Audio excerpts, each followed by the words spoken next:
Hello, gentle viewers, and welcome to another episode of Alistair Reviews It. Today, we are going to be talking about The Ballad of Songbirds and Snakes by Suzanne Collins.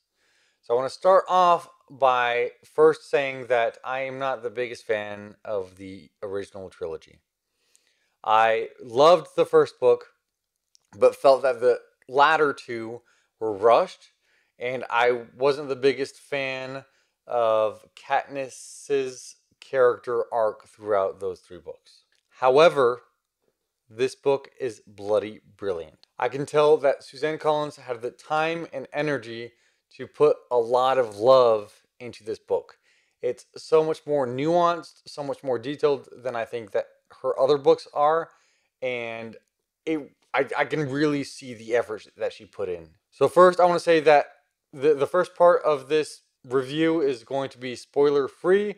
We're going to be talking about spoiler free topics, and then we're going to be having a spoilery discussion. Just going to be making some observations towards the latter half of this video. I'll let you know, and I'll also put that timestamp in the description box below. So going into this book, you have to understand that this is not like other books. It is not like the other Hunger Games books. It is a prequel, and I feel like when you go into this book, you shouldn't be thinking of the trilogy, because I think that a lot of people are putting their expectations in different places and maybe being disappointed by those expectations. I haven't read any other reviews for the book, but I have scrolled through YouTube and seen thumbnails about people that I think were disappointed by the book. And I think that sometimes when you have expectations and books don't reach those expectations, then you're going to be disappointed. But if you go in without expectations, then you're not. The Name of the Wind is actually a perfect example of this, because you read the back of the book, you have huge expectations, read it, you're disappointed. But if you don't read the back of the book, it's actually an excellent book. And I'm actually surprised. I'm not sure. I know it's going to be shelved with YA, but it's surprising for me because it's much darker than most YA. It doesn't have as many of the tropes or plot devices that make up YA fiction, YA fantasy, sci-fi, dystopian fiction. And the characters are very morally gray. We are going through this book in the perspective of President Snow when he was going through the first decisions that he kind of made to make his career. We are going through this with him as he makes these decisions that ultimately put him in the trajectory that made him the dictator that he was. This book is so much more nuanced than I thought it was going to be. I honestly was dreading reading it, and I am glad I did. So, slightly unfortunately, you can't really talk about this book without talking about philosophy, specifically the social contract theory. Many philosophers have contributed to the social contract theory over time. The social contract theory is a view that a person's moral or political obligations are dependent on the contract or agreement that they make in order to create a civil society. However, there are two philosophers I would like to talk about in terms of this. First is John Locke. John Locke purports that within the social contract, people should have the right to overthrow their government if they believe the government unjust and replace it with a more just government. This is a theme we saw woven through the first three books of the series. However, this book focuses on Thomas Hobbes's theory for social contract, the absolute government theory. This book basically, through the eyes of Coriolanus Snow, makes the argument for an absolute government, and you can see why Panem became the absolute government it did become. So for Thomas Hobbes, the premise is that human nature is both self-interested and reasonable. Building off of that premise, in the state of nature, everyone is more or less equal. Even the strongest man can be killed when they're asleep. Everybody has access to limited resources and has no chance of long-term satisfaction. the state of nature can also be described as a state of distrust, as a state of brutality, and as a state of constant war. Those three themes are woven out throughout this book. Without a social contract, Thomas Hobbes purports that man will be at a constant state of war. You need that government that's going to be providing those barriers in order for you to be able to function in a civil society. You need an absolute government. So this kind of goes into Hunger Games. For the government of Panem, the Hunger Games is basically a state of nature. You're pulling these people and putting them into a state of nature where they are all equal when they come into the stadium and they fight in a brutal fashion. It's basically them testing and proving their theory again and again and again, which is why it was so effective in the first book of the Hunger Games that at the end of that book, there was 2 victors and not 1. However, we're not talking about that book. We're talking about this book. And what I want to say is that this book goes into a lot of details that kind of flesh out some of the cracks that were left in the first trilogy. It goes through President Snow's mindset, and it really explains everything for the reader. I really enjoyed it. And I think that if you want something expanded upon your Hunger Games experience, pick it up. Do not pick it up thinking it's going to be a epic fighting sci-fi prequel. It is setting up what we see in the trilogy. Now for my spoilery thoughts.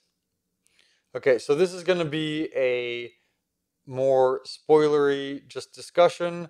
I'm just going to be talking about a couple of observations I had throughout reading this book that I couldn't really talk about in the non-spoilery portion of this review. So first off, I want to talk about the fact that I love that the 2 biggest themes that I think stood out to me, there was a lot of themes in this book. 2 big themes that stood out to me was the Hunger Games itself, in terms of hunger and going back to the war itself, and also what we just talked about in terms of philosophy and social contract. Going into the Hunger Games itself, you can tell that they went even though this is supposed to be the 10th year of the Hunger Games, we do go back and we reflect on Coriolanus Snow's experience throughout the war. And this was a civil war for them. However, it felt like a world war because that was the only world that they knew. And the way he describes it sounds a lot like World War II with all the bombing and the raiding. And I know I've been overseas and we have been bombed, and I can understand for him being as scared as he was during those times. And I think even more so because of where he was living in the penthouse. The story also kind of, surprisingly to me, delves a lot into addiction, and especially addiction following a major mass public crisis in which everybody after the crisis is medicating themselves through alcohol and drugs. And in a way, the Hunger Games becomes another medication. It becomes an outlet for these people. You can see that these people, reading the original trilogy, you're like, oh my goodness, how can these people watch these games and think that this is okay? But this book shows you how they made it okay, how they made it a sport, how they made it basically an Olympic Games disguised as a Hunger Games where children slaughtered each other, how they kind of put gloss and makeup over it and just made it completely different than what it was. They took Thomas Hobbes' state of nature, state of brutal nature, and they applied a cosmetic palette and made it beautiful. I really enjoyed Tigris, I keep on wanting to say his sister because she acted like his sister, but his cousin throughout this book. Because I think you can tell that Coriolanus Snow already has a problem with empathy and with understanding other people and understanding their situations. he's very good at looking like he understands other people's situations, looking like he has empathy. But I think that his cousin really explains it to him, and in a lot of ways is his moral human pillar throughout this book, which is funny if you contrast it with later on in his life where they don't really have a relationship and he is also a dictator. So I really enjoyed Lucy Gray as a character, and I really enjoyed her name being tied into the poem by Williams Wordsworth, and how that poem actually had implications for her character arc throughout the book. I did not expect that, and I thought that was actually a really fun touch. And I want to say that I'm pretty sure that she would be a Slytherin. And she was a victor of the actual Hunger Games. And I felt like in the first book, people were, in the other books, especially going through Katniss Everdeen's mindset, her point of view, we have a lot of different explanations for why people do horrible things or why she does the things that she does. But in this book, a lot of those pretenses are kind of sloshed off, especially for Lucy Gray, who I think knows what's expected of her and knows how to survive. She is definitely a survivor, and she is someone who was worthy of being a victor. And then I'm going to call him Sejin because I don't know how to say his full name, but Saginal.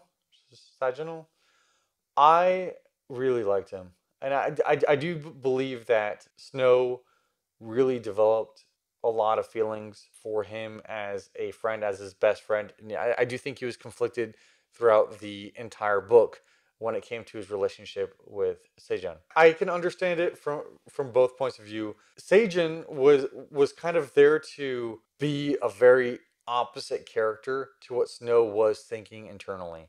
Because Sejin always wanted to do the morally good thing no matter what. However, Snow wanted to do the good thing in regards to what the government had established the good thing was. And I can understand both points of view. However, sometimes I would get slightly annoyed, and I think reasonably so, and I was supposed to be, by Sejin's character throughout the book and the decisions that he decided to make, which don't excuse the decisions that Snow decided to make as well. But I mean, they're both understandable with their own arguments. The three things that Snow takes away are the three C's: chaos, control, contract, which is what we've been talking about with Thomas Hobbes and his social contract theory.